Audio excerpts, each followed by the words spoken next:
මහසෝනා ඔව් සෝදානම් වෙන්නේ අවීගුරු මහසෝන් උත්තමයව ගෙන්නන්න.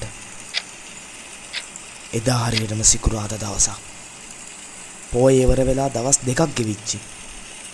මෝදු වෙන හඳ දෙලිහෙන රන් තැටියක් වාගේ සුදු වැලි මිදුලට වැටී තියෙද්දි පේනා පූර්වේ පරිසරයේ අකුණු ගසා ගිගුම් නද දෙන මහා වරුසාව තිබුණු සිකුරාදා දිනයක් වෙච්චි. මොරසූරන මහ වැස්ස මැති ගස් කොළන් අතු එකිනෙකට ඇඹරෙමින් වෙලා ගන්න පරිසරයත් මේ කිරීමට යන ගුරුකමට අවලාද නොහොක්කල් පාන්නන් ආකාරයෙන් කඩිමුඩියේම ගෙයි මිදුලට බැහැගත් අවීගුරු පොඩියකෝ සූදානම් වේ කොරන්ද යන්න තියෙනවා කාර්යයක්. බොට තියෙන එකම කාර්ය වෙච්චි මගේ තුන් කබලේ අඟුරු නිමෙන්න නොදිය යුතුය.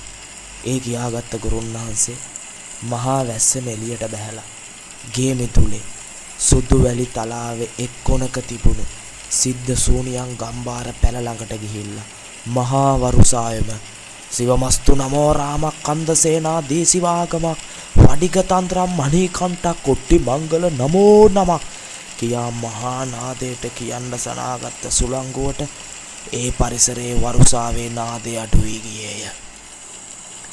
එහෙන් සුළංගු භාගයක් ගෙවෙන්න ඇති.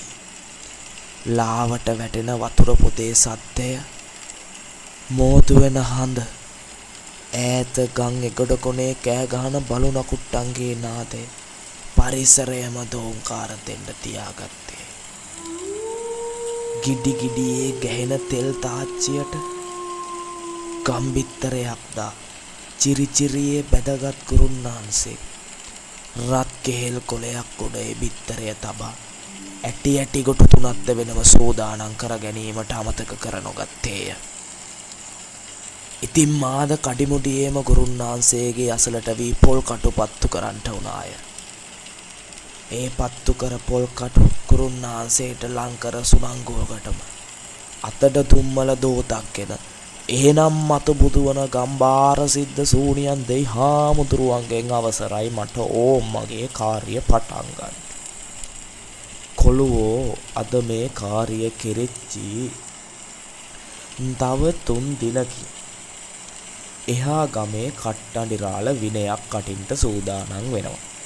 ගම්මුලා දෑනි උත්තමයට මේ විනය ඌට කටින්ට දුන්නොත් මේ ගමේ අසරණ පවුල් ගානක් අන්ත අසරණ වෙච්චි. ඔය කට්ටඬිරාල කියන එකා කොළුවෝ ඔය ගම්මුලා දෑනිත් එක්ක පෞද්ගලික තරහක් පිරිමහන්න හිතේ තියාගෙන තමයි බොල ඔය විනය කටින්ට සූදානම් වෙන්නේ.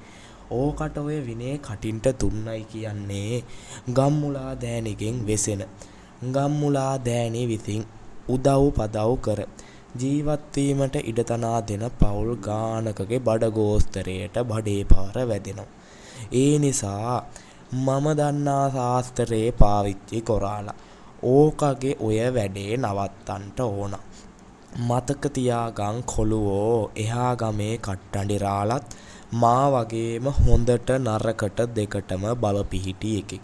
ඒ විත්තිය උගේ විස නසන්න ඕනේ විසෙම්ම වෙච්චි කොළු. ඒ නිසා මොකා පිටුපහින් ඇවිල්ලා බොට ඉඟි බිඟි අවලාද කොරන්ට තියාගත්තා. බොගේ අවධානය වෙනස් කරන්න හැදුවත් බෝ එහෙම ඕම් පිටිපස්ස හැරී බලන්ට එපා. මම මගේ ජපපොටුවෙන් නැකිටාලා බොට කියනකං බොට පිටිපස්ස හැරීම තහංචි. එහෙව් කියාගත් ගුරුන්වහන්සේ අතටගත් තුම්මල දෑත මහා හඬින් මතුරන්න තියාගත්තේය. ඕංගුරු වරංගුරු පත්‍ර කාලී වරං සුර වරං සුර පත්‍ර කාලී වරං ආසුර වරං අසුර පත්‍ර කාලී වරං. ඒ කියෝ ඇසිල්ලටම නැවතත් වරුසාව මුතුන් කර වහින්න පටන් ගත්තේය. ඒ වරුසාව මැදින් ගුරුන්වහන්සේගේ කටහඬෙන් ඇහෙන මන්තර නාදය අඟුරු කබලට වැටෙන දුම්මල වලින් එන දුම්මල සුවඳ ඒ පරිසරයම වෙලා ගැනීමට සමත් වූවාය.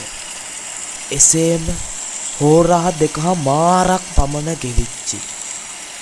අපේ සුදු වැදි මිදුල ගාව ගේට්ටුව අසලින් කවුදෝ මෙහාට එන්න වෙර කන වෙර කැරීම. චරබරස් චරබරස් චරබරස්. එහාට පැනිච්චි මෙහාට පැනිච්චි උඩට පැනිච්චි එහෙ මෙහෙ අත නැගිට්ටි. එකම එක පාරටම ගමේ ගඟබඩ අසලින් හූ කියාගත් නරියෙකුගේ එක් හුවඬක් ඇහෙන්නට තියාගත්තේය. නැවතත් මැතිරිල්ලා ආරම්භ කළ ගුරුන් වහන්සේ ඕං නමෝසෝ වැලි ගජරාෂ්ට්‍ර දේශයේ උපන් ගජ කුම්භකාරිකේ පුතා 30000කට පිරිවරලත් සිද්ධ මහසෝනා කිය කියා අඬ ගහන අඬ ගැහිල්ලට ගම මැද්දෙන් ඒ හූ හඬ දෙකක් වී ඇහෙන්න තනාගත්තේය. එසේ හෝරා හමාරක් ගෙවිච්චි. අපේ හිඳි කඩුල්ල ළඟ හූ හඬවල් 3ක් වෙච්චි. මහසෝන් උත්තමයා ඇවිල්ලා බොල ඉන්නේ. කොළුව මතක තියාගම් මින්පසු මම නැකිරින තෙක් තොට මෙතනින් වටපිට හැරෙන්න තහනම් වෙච්චි. තොගේ හිත තාම හරියට මේ වලට ඇල්ම බැල්මලාලා නෑ. තෝ ඒ නිසා මම කියන කාර්ය අහගෙන ඉඳු. මෙතනින් එහා මම නැකිට්ටොත් ඇරෙන්න තොට නැකිටින්න තහංචි ඔහොන්. ඕං සංඝෝ වාවා සංඝ දේවෝ වාවා හනුමා දේවෝ වාවා ඔඩ්ඩියා දේවෝ වාවා පිල්ලි දේවෝ වාවා ඕං ක්‍රීන් 12577 කට්ටෝ කණ්ණායක. එසේ කියන ගුරුන් වහන්සේ එතන තබා තිබූ පුද මහසෝන් උත්තමයට පිදීමට සූදානම් කෙරිච්චි. එක් සුනංගු හෝරාවක් ගෙවෙන්න ඇති. මුරු පරිසරයම නිහඬයි. ගස් වැල්ද නිහලයි. කිසි හැලහොල්මනක් නැති පරිසරය දෙගඩියාවක් නැති වී ගිය සුනංගුවට මුළු වටේටම ගැස්සෙන දුම්මල සුවඳින් පරිසරයම දුමින් වැසී යෑමට පටන් ගත්තේය.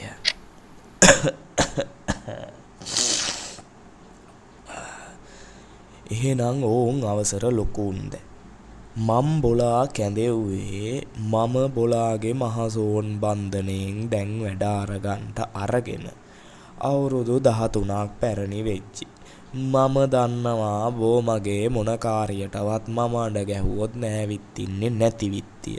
බෝ දන්නවා මම කොහේ ගියත් මොන සොහොන් පොලට මොන තොইল පොලට ගියත් මම් බොට පුදක් වරද්දන්නේ නැති විත්තිය මගේ ලොකු උන්දා දන්නවා. ඒ වෙච්චි ලොකු උන්දා මම මේ උඹව කැඳෙව්වේ. තව 3 දිනකින් බෝව කැඳවලා මිනියලු ජීවමක් කරන්න තනා ගන්නවා එගොඩ ගමේ කට්ටඩි රාලයා. ඕකත් හොඳට නරකට බල පිහිටි එකා වෙච්චි. ඒ ගුරුන් වහන්සේගේ තනියෙන් කතා කරන හඬ මැද්දේ අර රත් කෙහෙල් කොලේ තබා තිබූ බිත්තරේ අවටින් එන්නේ උකුරෙන් එන ගිරවිලි හඬක්. ඒ හඬ පරිසරයම වවුලන්ගේ නාදය, බලුන කුට්ටන්ගේ නාදය, උඩ පුරන නරියන්ගේ නාදයද නැවැත්වීමට සමත් වන්නාහි දරුණු තීව්‍ර හඬක් වෙන්න තබා ගත්තේ. නුඹ වහන්සේට මේ කාර්ය කිරීමට මට ඉඩ දෙන්න බෑ. මොකද ඕක ඔය වින කටින්න හදන්නේ ගමේ කට්ටඩි රාලයා. ඕක ඔය වින රටින්න හදන්නේ ගම් මුලාදෑනි උත්තමයට. ඔය උත්තමයා නිසා මේකේ කොඹුරු කරාන යැපෙන පවුල් 40කට වැඩි වෙච්චි. ඒ නිසා උන්දෑ නුඹ මාගේ කීම හනවා සත්තන. මා උදේ දිවා රාත්‍රී 3 වරුව මතු බුදුවන ගම්බාර දෙයි හාමුදුරුව දහනවා සත්තන. මා නුඹ වහන්සේට සොහොන් පොලක කුරාල පොලක තුම්මන්සලක තොইল පොලක පුද දුන්නා සත්තන. නුඹ වහන්සේගේ සේනාධිපති බන්ධනේ මහසෝන් යක්ෂයා බැඳගෙන මම වැඩ ගන්නවා සත්තනම් බ උගේ ඒ මිනියලු ජීවමේ බල බිඳින්ට ඕනේ. මම මේ කාර්යයට බෝව කැඳෙව්වේ මගේ ප්‍රාණවත් ගැන නොහිතා අසරණ දුගී දුප්පත් පවුලක් වෙනුවෙන්. ඒ පවුල්වල බඩගින්න වෙනුවෙන්. සහ ගම්මුලා දෑනි හොඳ එකා වෙච්චි පෞද්ගලික ආරවුලකට කුඹුරක් බෙදා ගන්න බැරිව තමයි ඔය කට්ටඩි රාලයා විනේ කටින්ට තියාගන්නේ. එහෙව් මහවුන්ද එහෙනම් අවසරයි මගෙන් පින් අරන් මතු බුදුවෙන්ට මේ කාර්ය ආයෙත් නම් වෙන්ට කෙරෙන්ට දෙන්න බොට නරක. එහෙනම් බො මගේ කීමවලා දහලා මගේ මේ භූමියට පැමිණියට මා නුඹට මේ දෙන පුදත් අරගෙන මා දුන් මේ පිනත් අරගෙන එහෙනම් මගේ භූමියෙන් යනවා හෝන්. එහෙනම් නුඹ වහන්සේට බොහොම පින්වත් වෙන්න අවසරි යහපත. ඕං ක්‍රාංක්‍රේස් දේස් බ්‍රාහ්මණි මුල ස්වාමීන් නමක් ඕං ක්‍රාංක්‍රේස් දේස් බ්‍රාහ්මණි මුල ස්වාමීන් නමක් ඕං ක්‍රාංක්‍රේස් දේස් බ්‍රාහ්මණි මුල ස්වාමීන් නමක් ඒ කියූ ඇහිල්ලට ඉදිවට කඩුල්ල ළඟින් වෘකයෙකු පැන දුහන්නාක් මෙන් වැඩි සද්දයක් ඇහෙන්නට වුණා. නැවතත් එකම සීරුවේ වහින වරුසාව. එකම සීරුවට වහින වරුසාව. ඒ පරිසරයේ නාදයත් සමගම ගුරුන්නාන්සේ නැවතත් හෝරා එකහමාරක පමණ මැතිරිල්ලක් කෙරිච්චි. කොළුවෝ මා මගේ ප්‍රාණය ගැනවත් නොකියා නොහිතා නොවලක්වා මහසෝන් උත්තමයා මෙතනට කැඳෙව්වේ මෙන්න මේ රිදී කෙන්ද එතුමාගේ ජීවමට ග්‍රහණයට ගන්නට. අපේ කාර්ය අහවරයි.